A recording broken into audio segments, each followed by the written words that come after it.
Aconteceu no mês de maio. A prova dessa mentira é que da miséria eu não saio. Viva 20 de novembro, momento pra se lembrar.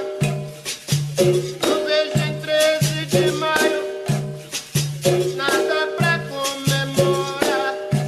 Muitos tempos se passaram, e o negro sempre a lutar.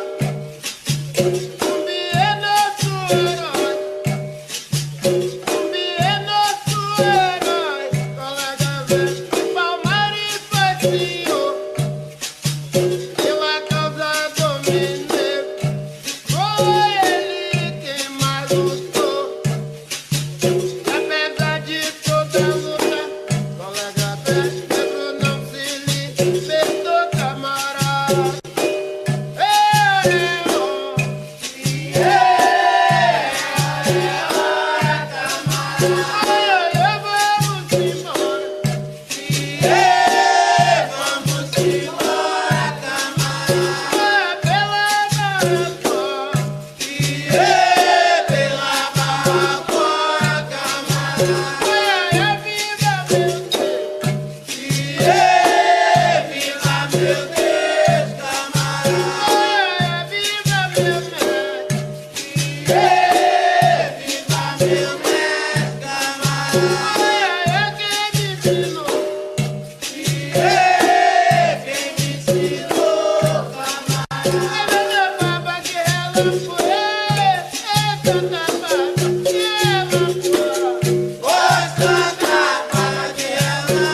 And all this work they all have one concept, which is about the interpretation of the symbolic movement of sound and rhythm.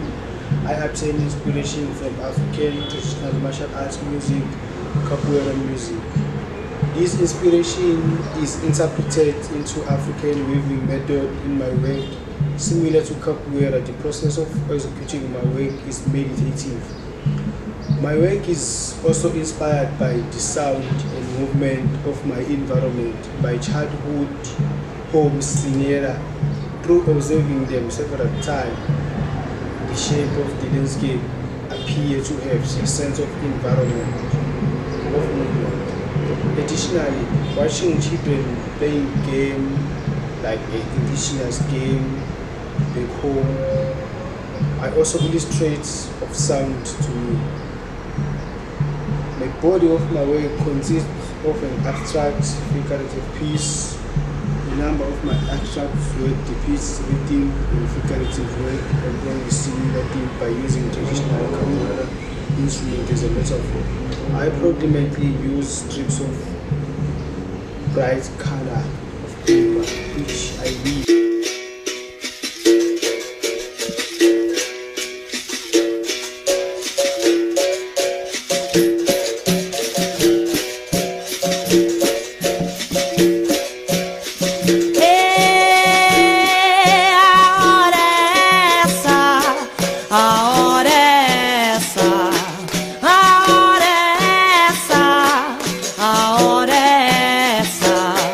Berimbau tocou na capoeira, berimbau tocou, eu vou jogar.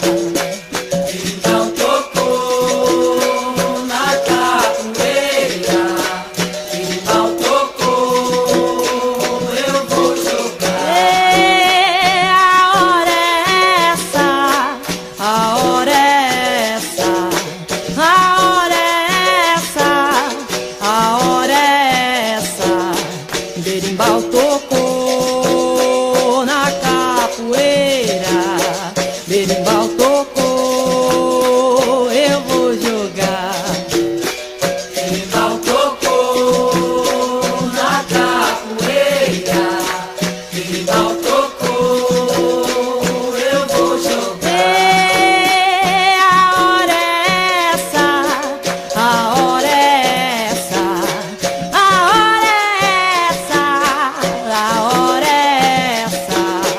berimbau tocou na capoeira, e berimbau tocou, tocou, tocou, eu vou jogar. Berimbau tocou na capoeira, berimbau tocou, eu vou jogar.